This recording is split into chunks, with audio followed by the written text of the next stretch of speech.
Hello and welcome, beautiful people. I'm Arthie Moore, live with you on IBGR, the network. An absolute honor and privilege once again to be with you. And it's exciting as always to know that I can come to you live on IBGR. And it's such a stunning pleasure to be able to talk into all of these different subjects.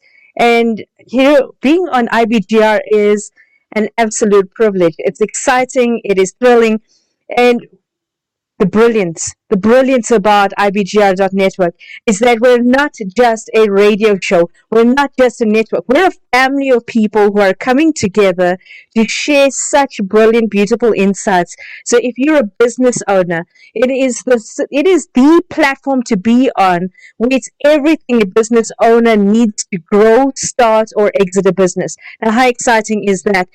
I'm Arthie Moore. I'm your I'm your host for today. And what's brilliant is that you had Moore-Robberts and you had Tina earlier, and it's going to be so exquisite listening to all our other on-air talent coming on later. So wherever you're at, welcome, welcome, welcome. An absolute privilege to be with you once again. You're listening to IBGR.network, the International Business Radio Network. And as your host, I have over 23 years worth of experience as a business owner and entrepreneur. I'm the co-owner of Key Leadership Institute alongside the fantastic Moore-Robberts, and as well as the owner of Celebrating Humanity International. So the reason I tell you about this is because my passion has always been about people. It's always been, but what can I do for people? What are we going to do to add value to people? And so when I looked at all of the various nuances of business, I knew and understood that one business policy process or type of engagement was not a one size fits all. And so when you look at it from that perspective, you realize that diversity and inclusion is an imperative that every single business owner, entrepreneur, every company, every individual needs to understand, embrace, and engage in. And so today, my topic is going to be the global entrepreneur encourages diversity and inclusion. Now, if that is going to be our topic, we understand that there are various nuances that need to be understood around a subject that is very sensitive for a lot of people, which leads me to believe that I should actually then talk into one of the areas that prevents people from understanding diversity and inclusion. When I said it's a sensitive topic, I realized it's because it is a misunderstood topic. There's nothing wrong with engaging with diversity and inclusion. In fact, I think that it builds curiosity. I think it builds approachability. It encourages people. It builds who you are at the level of your humanness. And so when we look at it, it makes sense that a long time ago we came up, I sat down with my team and we were brainstorming, and I said to them, I would love to come up with a saying that engages people and makes them understand diversity and inclusion and the brilliance and beauty of it in one hit. And what was that? At the level of respect, all people are equal. And now, when we think about it, we are continuously searching for equality. We're looking to realign injustices. We're looking to balance injustices in this world. We're looking at how we can engage with gender, with culture, with language, with age. We're looking at uh, how we can actually talk to people in a way that helps them and guides and supports them to be better, do better, and allows them to grow as human beings. So when we're looking at the human experience, we understand and we believe the impact that we ought to have with people through engagement. And so when we look at this, when we look at it from a different perspective, I realize that, it's engagement is not exclusive and it's not elusive. So when we look at diversity and inclusion, what does it mean? Diversity is understanding the different nuances of the human being, their characteristics, their traits, their talents, their gifts, the brilliance of their experiences. Now, look at it, if I'm talking about it from that point of view, at no point did I start talking about the color of their skin. their culture, their tradition, their language, their sexual orientation. I'm looking at gender. And so when we understand the difference between engagement and understanding diversity and inclusion, we now start to see that there's so much more to this than meets the eye.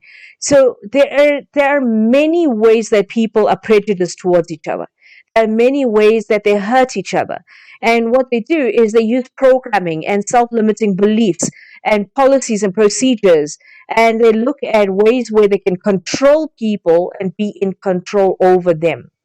And so when you look at diversity and inclusion, why are people afraid to actually delve into it? Because they're afraid a lot of times that we're going to bring up the past histories of the countries, the dictators, and the people that. Give me 1 second, people. Up or down? Am I going left or right? Okay. Okay, I do apologize. It seems that I was a bit too loud on our radio station. I think that maybe I need to tone myself down sometimes. I'm hoping that the quality is a bit better. I've got my awesome co-host actually guiding and supporting me here at the moment, and he was just letting me know what I needed to do. So I'm hoping that when we look at where we are heading right now, I'm I'm just adjusting my sound a bit again to make sure that I am in line with where we're at on our radio station. So I think I'm back online in terms of I'm on the green on our radio station, but here we are. So, as the global entrepreneur, a person who encourages diversity and inclusion, we realize that when we look at the level of respect, all people are equal. What do I mean by that? Where am I heading with that statement? It's very simply this: diversity cannot be dumbed down to the color of somebody's skin. It cannot be dumbed down to who the person is as a human being based on your prejudices, your unconscious biases, your beliefs and programming that prevented you from seeing the real humanness or the human being behind the person that you interact with. You see, a lot of times we've got these different facades.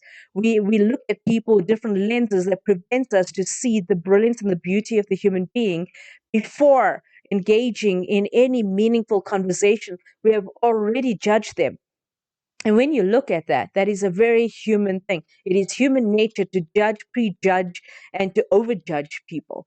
And we have these expectations in our lives of how people should behave, how they should act, what are the nuances of their tone, their body language, their eye contact, of our expectations. And if they do not meet our expectations, somewhere along the line, we write them off as not good enough, that they need to step up to fill in our expectations. And I find that can be a very devastating way of being, because in that type of interaction, we're no longer thoughtful. We're no longer accepting of the person. So when we talk about we need to tolerate people, I actually say to them that is the most disgusting word you could use when it comes to diversity and inclusion.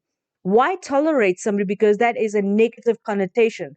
Does that mean that you do not have the heart, the mind, the body, the soul, the spirit, or the ability to encourage and engage with the person as a human being? Or is your prejudices so strong that you cannot accept the person for being there as they are? You don't even want to take the time to understand their journey as a human being, because behind every single person, there is a powerful journey of hurt and anger and sadness and joy and love and overcoming and becoming. And so when we look at the lives of a human being, diversity and inclusion cannot be dumbed down and you cannot keep saying that it is one culture versus the other. One person is more superior and one person is more inferior than us. We need to stop doing that to each other and to the people around us, because at the end of the day, we hurt each other with our words. We hurt each other with the disgusting ways we speak into each other. And when we do that, we're actually dumbing down the human experience to nothingness. More than that, what we're doing is we're actually limiting our ability to interact with the brilliance of the human being for who they are. We're limiting our ability to seek more, to develop more, to interact more. I mean, think about it. if we're talking about 4IR and automation becoming a massive part of our lives, we're changing our perspective.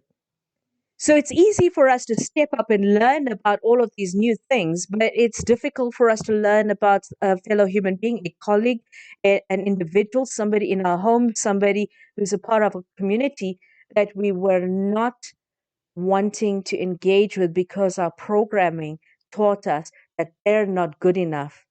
And here's the thing. Every single human being is good enough and better than what your thinking limits you in your ability to see. And when you start to see the human being, when you make people feel seen and feel like they exist as human beings, suddenly we realize that there's a depth, there's a beauty and a brilliance that we have not been engaging with, and we've been missing out as people. And so when we look at it from a different perspective, and here's what I want to show you, is that a global entrepreneur lives a life of intention that is focused on being inclusive of every single person, regardless of their age, their gender, their language, their tradition, their belief or sexual orientation. These people intentionally seek to use integrity in every aspect of their own lives in order to stay true and respectful to themselves first. This allows them to inspire and impact others by standing up for their values, their principles, and their beliefs. And knowing and understanding this, they are then caring for people without judgment. And I know and understand that's sometimes difficult, but that's okay.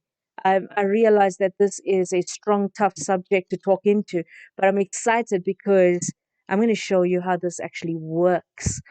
And so, with that, I'm going to sign out from our radio station very quickly and then talk into our beautiful people on Facebook. I will catch you guys in another 2 to 3 minutes as we take a quick break. But when we return, we're going to be talking more into diversity and inclusion.